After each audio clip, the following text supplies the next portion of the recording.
Assalamualaikum warahmatullahi wabarakatuh. Kami mahasiswa Fakultas Hukum Universitas Wahid Hasyim Semarang akan mempresentasikan tugas hukum administrasi negara yang diampu oleh Ibu Dr. Arum Widyastuti SH.MH mengenai kedudukan, kewenangan, dan tindakan hukum pemerintah. Kelompok kami beranggotakan Silvana Alia Azizah, Dia Francisca, Lucy Rahmawati, Ahmad Naufal Akrimah, Sidik Aji Prayogo, dan saya sendiri, Nur Hasan Mubarok.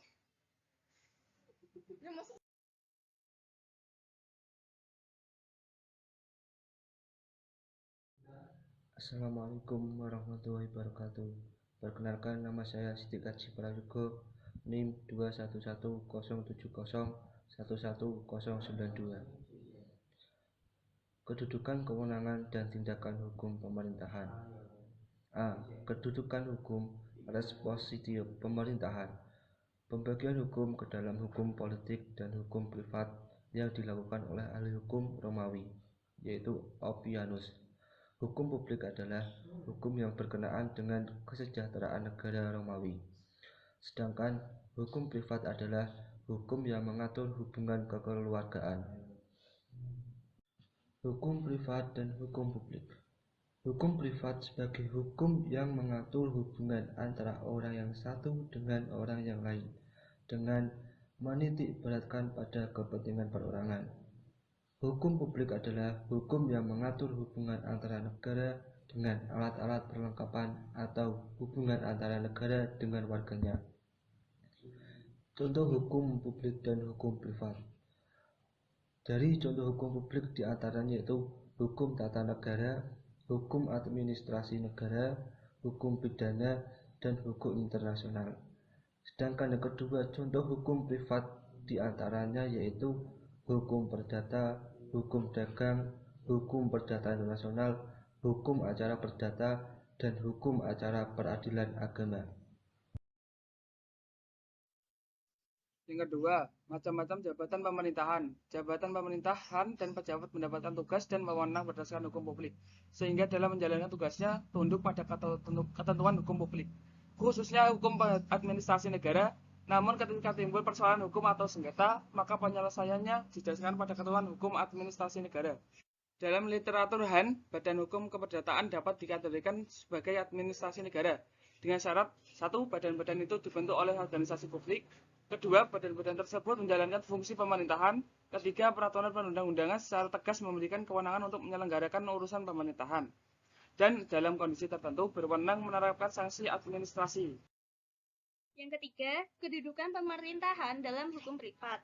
Kedudukan pemerintah dalam hukum privat adalah sebagai wakil dari badan hukum keperdataan. Oleh karena itu, kedudukan pemerintah dalam pergaulan hukum keperdataan tidak berbeda dengan seseorang atau badan hukum privat. Tidak memiliki kedudukan yang istimewa dan dapat menjadi pihak dalam sengketa keperdataan dengan kedudukan yang sama dengan seseorang atau badan hukum perdata dalam peradilan hukum. Keberadaan pemerintah yang secara teoretik memiliki dua fungsi, sebagai wakil dari jabatan dan badan hukum yang masing-masing diatur dan tunduk pada hukum yang berbeda. Hukum publik dan hukum privat sering membingungkan bagi kebanyakan orang, apalagi bagi orang awam. Salah satu cara untuk meredakan kebingungan itu adalah melalui pemahaman secara mendalam tentang konsep kewenangan pemerintah. Yang B, kewenangan pemerintah. 1. Asas legalitas dan wewenang pemerintahan. A. Asas legalitas. Asas legalitas merupakan salah satu prinsip utama yang dijadikan sebagai dasar dalam setiap penyelenggaraan pemerintahan dan kenegaraan di setiap negara hukum, terutama bagi negara-negara hukum dalam sistem kontinental. Syarat-syarat yang harus dipenuhi dalam penyelenggaraan pemerintahan menurut Prajudi Atmosuditjo yaitu efektivitas, legitimitas, juridikitas, legalitas, moralitas, efisiensi, dan yang terakhir teknik dan teknologi. Yang dimaksud dengan efektivitas artinya kegiatannya harus mengenai sasaran yang telah ditetapkan. Yang kedua, legitimitas artinya kegiatan administrasi negara jangan sampai menimbulkan heboh oleh karena tidak dapat diterima oleh masyarakat setempat atau lingkungan yang bersangkutan. Yang ketiga, yuridikitas adalah syarat yang menyatakan bahwa perbuatan para pejabat administrasi negara tidak boleh melanggar hukum dalam arti luas. Yang keempat yaitu legalitas. Legalitas adalah syarat yang menyatakan bahwa perbuatan atau keputusan administrasi negara yang tidak boleh dilakukan tanpa dasar undang-undang tertulis dalam arti luas. Yang kelima yaitu moralitas. Moralitas adalah salah satu syarat yang paling diperhatikan oleh masyarakat. Moral dan etika umum maupun kedinasan wajib dijunjung tinggi. Yang keenam yaitu efisiensi. Efisiensi wajib dikejar seoptimal mungkin. Kehematan biaya dan produktivitas wajib diusahakan setinggi-tingginya. Yang ketujuh yaitu teknik dan teknologi.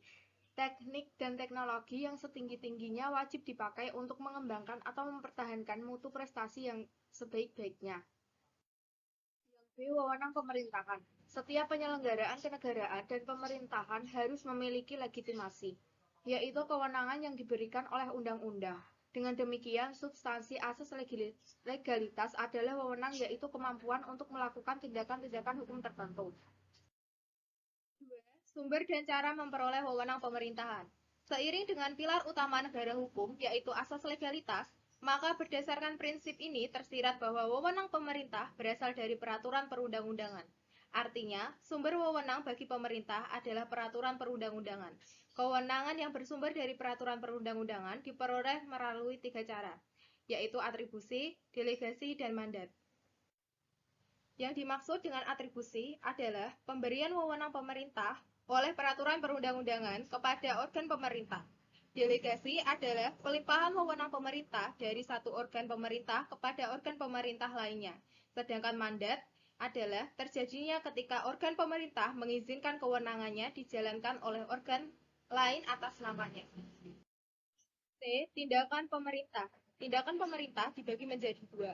Yang pertama, pengertian tindakan pemerintah, dan yang kedua, unsur macam-macam karakteristik tindakan hukum pemerintah. 1. Pengertian tindakan pemerintah. Tindakan hukum pemerintah merupakan pernyataan kehendak sepihak dari organ pemerintah dan membawa akibat pada hubungan hukum atau keadaan hukum yang ada. Maka, kehendak organ tersebut tidak boleh mengandung cacat seperti kekhilafan, penipuan, paksaan, dan lain-lain yang menyebabkan akibat hukum yang tidak sah. Subjek hukum pemerintah melakukan berbagai tindakan, baik tindakan nyata maupun tindakan hukum. Yang dimaksud dengan tindakan nyata adalah tindakan-tindakan yang tidak ada relevansinya dengan hukum oleh karenanya tidak menimbulkan akibat-akibat hukum. Tindakan hukum adalah tindakan yang dimaksud untuk menciptakan hak dan kewajiban. 2. Unsur macam-macam dan karakteristik tindakan hukum pemerintah. A. Unsur tindakan hukum pemerintah. Tindakan hukum pemerintah adalah tindakan-tindakan yang dilakukan oleh organ pemerintahan atau administrasi negara yang dimaksudkan untuk menimbulkan akibat-akibat hukum dalam bidang pemerintahan atau administrasi negara. Muksan menyebutkan unsur-unsur tindakan hukum pemerintahan sebagai berikut. Perbuatan itu dilakukan oleh aparat pemerintahan dalam kedudukannya sebagai penguasa maupun sebagai alat perlengkapan pemerintahan dengan prakarsa dan tanggung jawab sendiri. Perbuatan tersebut dilakukan dalam rangka menjalankan fungsi pemerintahan. Perbuatan tersebut dilakukan sebagai sarana untuk menimbulkan akibat hukum di bidang hukum administrasi negara. Perbuatan yang bersangkutan dilakukan dalam rangka pemeliharaan kepentingan negara dan rakyat. Unsur macam-macam dan karakteristik tindakan hukum pemerintahan. B. Macam-macam tindakan hukum pemerintahan. Di dalam ABAR, tindakan hukum pemerintahan dijelaskan sebagai tindakan hukum yang dilakukan oleh pemerintah dalam menjalankan fungsi pemerintahannya. Dapat dibedakan dalam tindakan hukum publik dan tindakan hukum privat.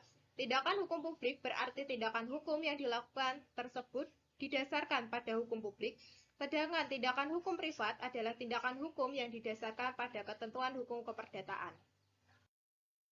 D. Karakteristik tindakan hukum pemerintahan. Karakteristik tindakan hukum pemerintahan yang bersifat sepihak. Dikenal pula karakteristik tindakan hukum pemerintahan yang bersifat terikat, fakultatif, dan bebas. Tindakan hukum tata usaha negara itu dikatakan bersifat sepihak karena dilakukan tidaknya suatu tindakan hukum tata usaha negara yang memiliki kekuatan hukum itu pada akhirnya tergantung kepada kehendak sepihak dari badan atau jabatan tata usaha negara yang memiliki wewenang pemerintahan untuk berbuat demikian. Dalam suatu negara hukum, setiap tindakan hukum pemerintahan selalu harus didasarkan pada asas legalitas atau harus berdasarkan peraturan perundang-undangan yang berlaku. Artinya, tindakan hukum pemerintahan itu pada dasarnya adalah tindakan yang dilakukan dalam rangka melaksanakan ketentuan-ketentuan yang terdapat dalam peraturan perundang-undangan yang berlaku atau dalam rangka mengatur dan melayani kepentingan umum yang dikristalisasikan dalam ketentuan undang-undang yang bersangkutan. Ketentuan undang-undang ini melahirkan kewenangan tertentu bagi pemerintah untuk melakukan tindakan hukum tertentu. Karena kewenangan ini hanya diberikan kepada organ pemerintahan tertentu, tidak kepada pihak yang lain. Maka tindakan hukum pemerintahan itu pada dasarnya bersifat sepihak, bukan hasil persetujuan dengan pihak yang dikenai tindakan hukum tersebut. Mungkin itu saja yang bisa kami sampaikan.